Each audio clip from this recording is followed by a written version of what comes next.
वाराणसी तक, तिरुपति बालाजी से बाबा विश्वनाथ तक, पीएम मोदी से सीएम योगी तक, कार्तिक पूर्णिमा पर हर तरफ आज भगवा ही भगवा था। हालांकि मोदी तेलंगाना में प्रचार के आखिरी दिन में थे, मगर उनका सनातनी संस्कार सबके सामने था। सुबह बालाजी का आशीर्वाद लेने के बाद हैदराबाद में वो कोटी दीपोत्सव कर रहे थे। उनसे पहले योगी हैदराबाद आए। योगी मोदी तो प्रचार के साथ संस्कार में व्यस्त थे, मगर विरोधी खेमे को हाथ से तेलंगाना का हिंदू वोट खिसकता दिख रहा था।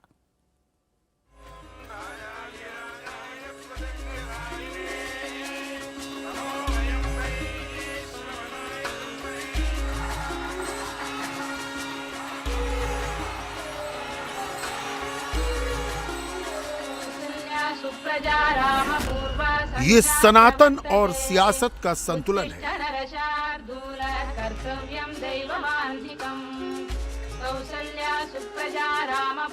ये हिंदुत्व की सत्ता का सुखद सुप्रभात है।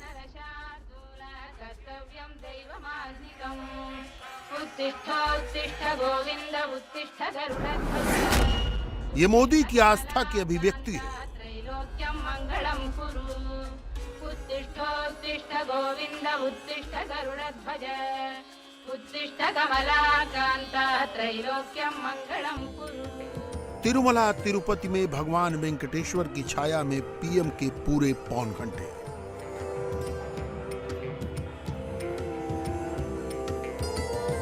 तेलंगाना में प्रचार के आखिरी दौर से पहले मोदी ने आंध्र प्रदेश के जागृत देवस्थान में आराधना की।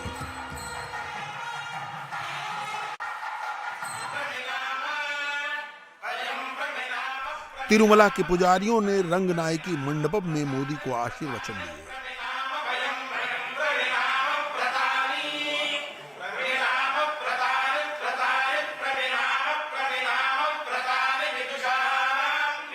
मंत्रोच्चारण के साथ उनके स्वास्थ्य लाभ और जन कल्याण की कामना की।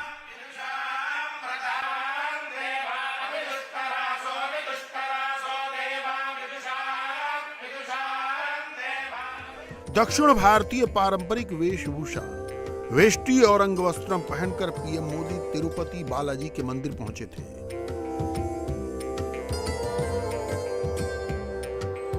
ललाट पर दक्षिण भारतीय संस्कृति के अनुरूप तिरुनामम लगा हुआ था।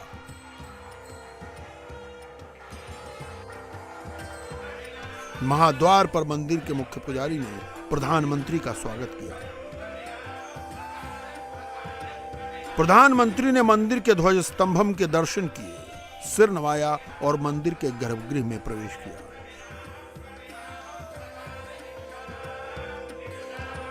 भगवान वेंकटेश्वर की अर्चना और महाआरती के दर्शन किए।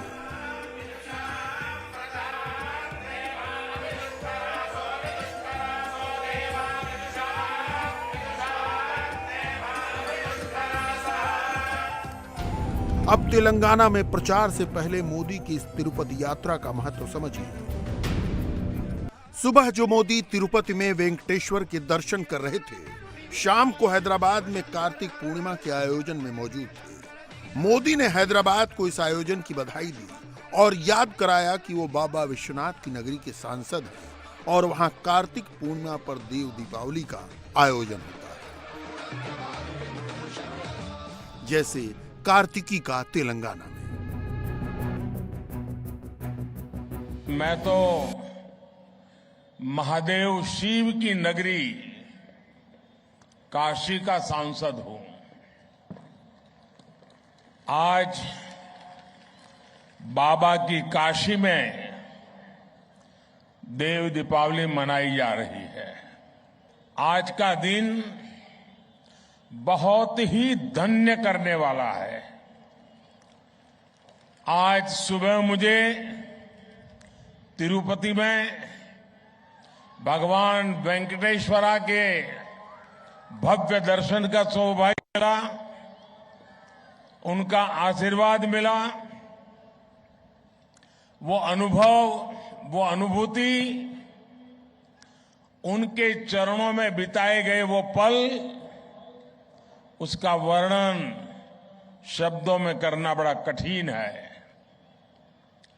मैंने समस्त देशवासियों के कल्याण के लिए प्रार्थना की और सबके लिए परमात्मा से आशीर्वाद मांगा। मोदी दक्षिण के एक और गढ़ तेलंगाना में सेंध लगाना चाहते हैं। बीजेपी का कोर वोटर हिंदू है और पीएम का पहला दांव उसी पर होता है।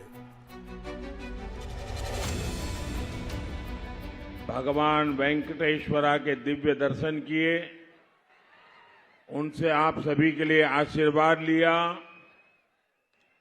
आप जनता जनार्दन भी ईश्वर का ही रूप है। आपका इतनी बड़ी संख्या में यहां आकर बीजेपी को आशीर्वाद देना, ये दिखाता है कि तेलंगाना एक नया इतिहास रचने की तरफ बढ़ रहा है। अब ये तय हो गया है, तेलंगाना में पहली बार बनेगी बीजेपी सरकार।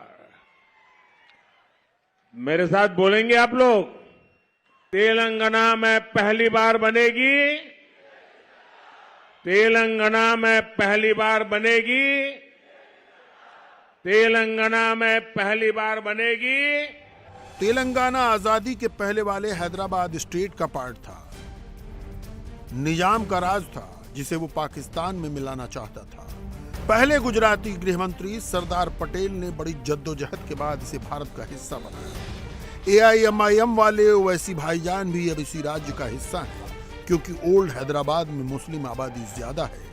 लेकिन अगर पूरे तेलंगाना की डेमोग्राफी देखें तो तेलंगाना में हिंदू आबादी करीब 84% है, तो वहीं मुसलमानों की जनसंख्या सिर्फ 13% है। बीजेपी ने इस राज्य में धीरे धीरे मगर मजबूती से कदम बढ़ाया है।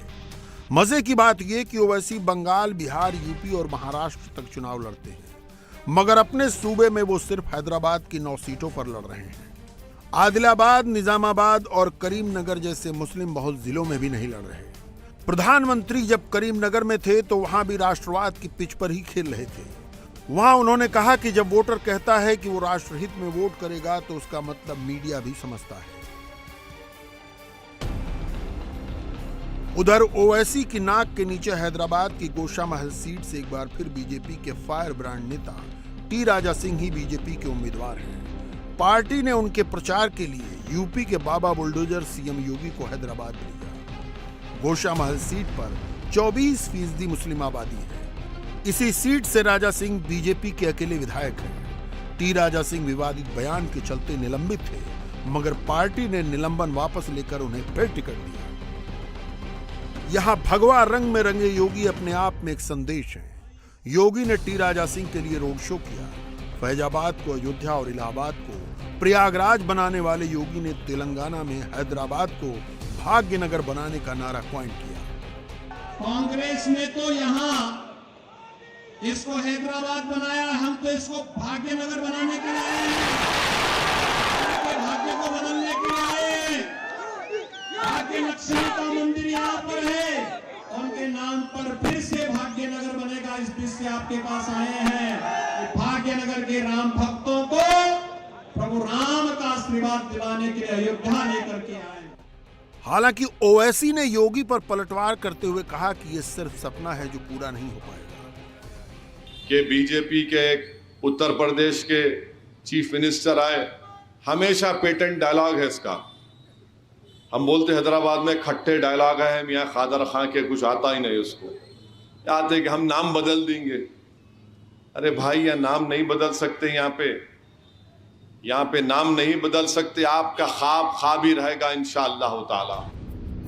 मगर ओवैसी भी जानते हैं कि मोदी और योगी की सनातन शक्ति से बीजेपी तेलंगाना में बीआरएस, एआईएमआईएम और कांग्रेस के बीच एक त्रिकोणीय ताकत बनकर उभरी है, जो उनसे ज्यादा नुकसान कांग्रेस और के चंद्रशेखर राव का करने वाली है। बहरहाल ओवैसी जो कहें, मोदी और योगी ने एक ही वक्त में तिरुपति तिरुमला से काशी विश्वनाथ तक को जोड़ दिया। देव दीपावली पर काशी के घाट 22 लाख दियों से जगमगा उठे। दशाश्वमेध घाट की गंगा आरती देव दीपावली पर और भव्य हो गई। उससे पहले दिन में ही काशी पहुंच गए मुख्यमंत्री योगी आदित्यनाथ ने बाबा विश्वनाथ का विधिवत पूजन किया।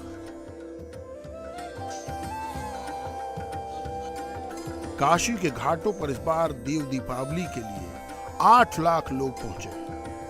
70 देशों के राजनयिक भी वाराणसी आए। योगी यूपी के सीएम हैं और मोदी वाराणसी के सांसद हैं। जाहिर है काशी विश्वनाथ कॉरिडोर बनने के बाद काशी के लिए सनातन समाज का आकर्षण और बढ़ा है। काशी में आज देव दीपावली देखने के लिए बहुत दूर दूर से श्रद्धालु आए हैं। ये आप लोग भी हैं, आप लोग भोपाल से आए हुए हैं, तो भोपाल से यहाँ आने की क्या वजह है? आज कार्तिक पूर्णिमा है और आज कार्तिक की समाप्ति है, तो हमने सोचा आज गंगा जी के दर्शन और शिव जी के दर्शन हो जाएं, इसलिए आज स्पेशल दिन पे हम आए हैं। कल अयोध्या के दर्शन किए थे रामलला के और आज काशी विश्वनाथ के दर्शन। ये है कि आज यहाँ पे जो देव दीपावली मनेगी, ये पूरे घाटों के अलावा सामने जो आपको रेत दिख रहा है वहाँ भी दिए जलाए जाएंगे। 21 लाख दिए जलेंगे, तो वो जो नज़ारा होगा वो आपको खींच लाया भोपाल से यहाँ। बिल्कुल, जो इसके पहले उज्जैन में 16 लाख दिए जले थे, मैं तब भी वहाँ मौजूद था। अयोध्या में इस बार 22 लाख दिए जले, अभी भी मौजूद हूँ। और स्पेशली आज का जो कार्यक्रम है, इसलिए हम भोपाल से डायरेक्ट यही देखने के लिए आज हम काशी विश्वनाथ आए। हमारे कॉलेज से परमिशन, हमारी पूरी कॉलेज ट्रिप भी आई है यहाँ पे, और उसको हम यहाँ पे रिप्रेजेंट करेंगे भोपाल को, और यहाँ पे हम पूरे दर्शन भगवान का आशीर्वाद लेके जाएंगे। आप लोग कहाँ से आए हैं? बनारस, हम लोग प्रॉपर बनारस। आप बनारस के। तो देव दीपावली तो यहाँ बहुत साल से मनती है बनारस में, अब कैसे ये भव्य होता जा रहा है हर साल, और आज का कह रहे कि ये सब बाबा भोलेनाथ की कृपा है और हमारे मोदी जी, योगी जी की कृपा है। हिंदुत्व अब विमर्श के केंद्र में है। भारत को हिंदू राष्ट्र बनाने के आरोपों पर करारा जवाब तो मोहन भागवत ने दे दिया। नोएडा में एक कार्यक्रम में भागवत ने अपने संबोधन में 2 टूक कहा, भारत हिंदू राष्ट्र ही है, इसे देखने की दृष्टि चाहिए।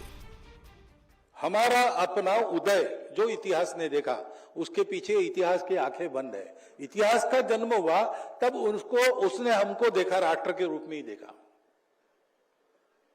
इतना प्राचीन हमारा राष्ट्र है। जो लोग कहते हैं कि हमको एक राष्ट्र बनना नहीं है, हिंदू राष्ट्र बनाओ, ऐसा हमको कभी कभी लोग कहते हैं। बनाना क्या है, वो बन गया है, वो है, इसको पहचानना है बस। राष्ट्र हमारा सनातन राष्ट्र है, पहले से है और एक राष्ट्र है। ऐसी ही विविधता थी उस समय भी, ऐसी ही अनेक भाषाएं थी, ऐसे ही अनेक प्रकार के पंथ संप्रदाय। देश की 80% आबादी का राजनीतिक तौर पर जागृत होना भी एक दबाव है। यूं ही नहीं कि मोदी की मथुरा यात्रा के बाद उद्धव शिवसेना के आदित्य ठाकरे अपने नेताओं के साथ मथुरा पहुंच गए। आदित्य ठाकरे ने मंदिर जाकर पूजा पाठ किया। दरअसल अब सनातन सियासत के केंद्र में है, ये बात इंडिया अलायंस भी समझ रहा है।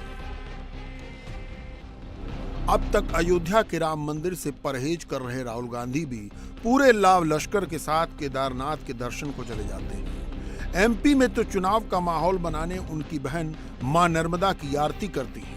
ये भारतीय राजनीति का नया सनातन फिनोमेना है।